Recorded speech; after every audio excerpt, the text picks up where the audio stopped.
Bonjour à tous, Ilchot Nedarim, Perek Revi, 4e chapitre. Halach Aleph, Nidre Onas, Nidre Shgagot. Les vœux faits par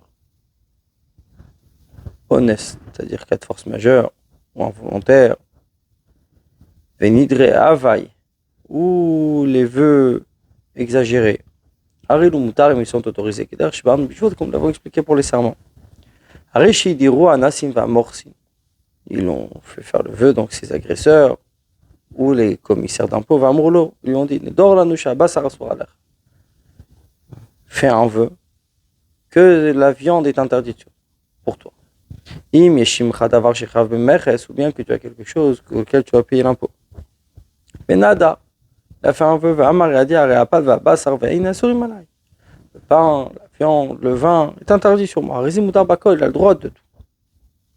Même s'il a ajouté sur ce qu'il avait demandé, de base il a demandé que pour la viande, il a ajouté le pain et le vin. Ils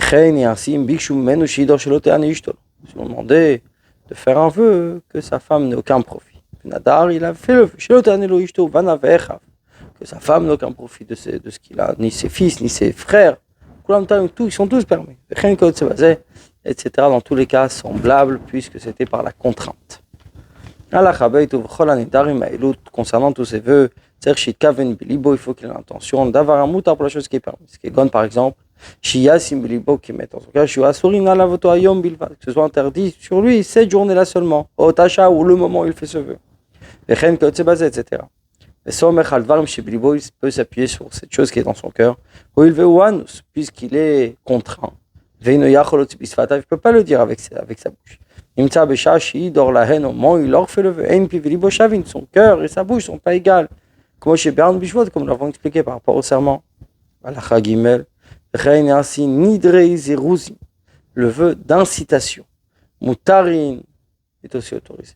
Comment? Quand il dit il a fait faire le vœu à son ami qu'il mange chez lui. Il a fait le vœu qu'il ne mangera pas. Parce qu'il ne veut pas le fatiguer. Qu'il ne mangeait ou pas. Les deux sont exemptés. Le vendeur qui fait un vœu, qui vendra cet objet seulement à un seul. L'acheteur, lui, de son côté, a fait un vœu qu'il achètera uniquement pour le prix d'un shekel. Ils ont été d'accord pour 3 dinars. Les deux sont exemptés. Puisque c'est pour inciter l'autre, etc. Dans tous les exemples semblables. Puisque chacun d'entre eux n'a pas réellement fixé dans son cœur, il a fait le vœu uniquement pour inciter son ami,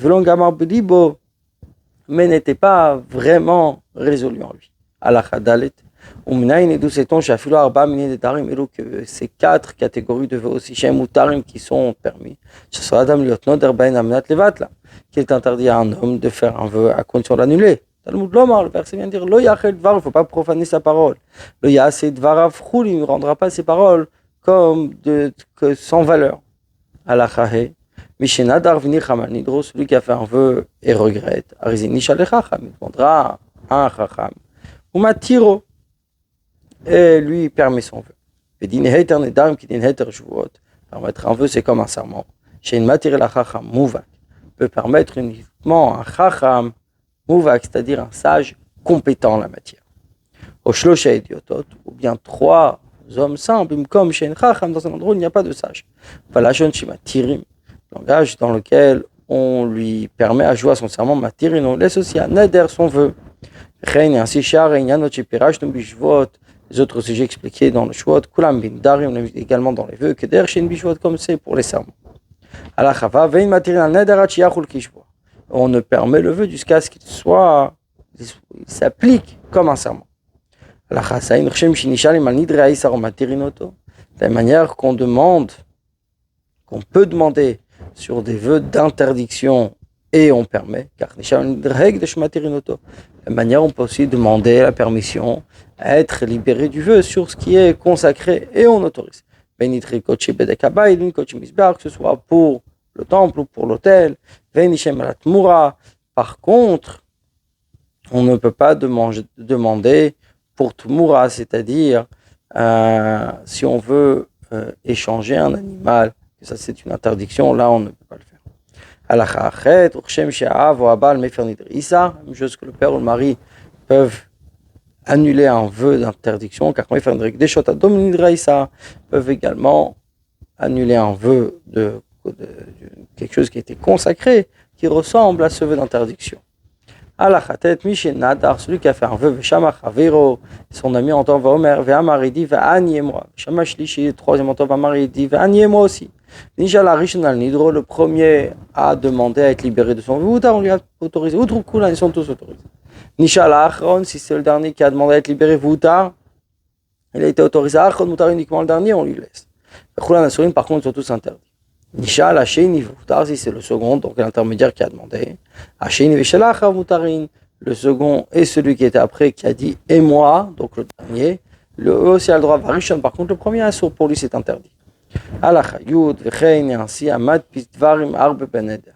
Celui qui met plusieurs choses dans un même vœu, qui donne par exemple Shinadar à la pâte, il a fait un vœu pour le pain, Veit Pisabasar, il associe la viande, Nishal à la pâte. Quand il demande d'être libéré de son vœu pour le pain, Voutarba, on lui a autorisé. Voutarabasa, on a autorisé également la viande. Nishalabasa, s'il demande sur la viande, Voutarba, et ça a été autorisé. Le Voutarapat n'a pas autorisé le pain. Celui qui jure ou qui fait un vœu, qui ne profitera d'aucun. Et on a demandé, il a demandé la libération de son vœu. Je vois tout son serment. Sur un d'entre eux, on lui a autorisé. Autre coup là. Ils sont tous autorisés. Un vœu où on a libéré, donc on lui a autorisé de sa globalité, on l'a complètement annulé. Je ne profite pas de lui, pas de lui, pas de lui. Si le premier on a autorisé les suivants. Par contre le dernier, c'est uniquement le dernier qui est autorisé. Les autres c'est interdit. Que je ne profite pas de lui, puisqu'il les a distingués, là il faut qu'il puisse délier et libérer son vœu de chacun. Etc. Dans tous les exemples semblables. Il a fait un vœu pour être un nazir, ou bien pour un sacrifice, ou bishvoa, pour un serment chez Nadar, ou qu'il a fait un vœu, il ne sait pas sur quoi il a fait le vœu. Il y a un prétexte, donc on va chercher l'ouverture pour tous. Celui qui fait un vœu de ne pas tirer profit des habitants de la ville, il demande à un sage de la ville.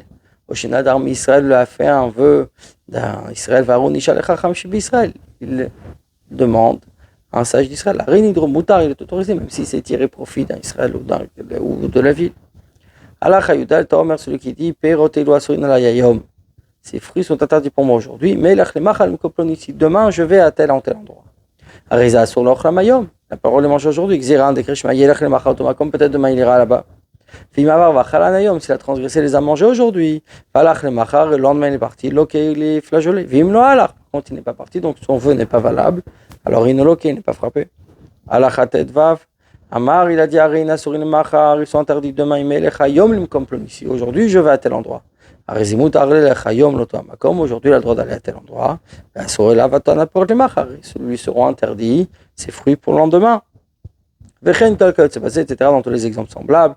Un homme fait attention, quelque chose qui est interdit de ne pas le faire. Il ne fait pas attention à la condition chez Gorem qui va entraîner à interdire cette chose qui lui est permise.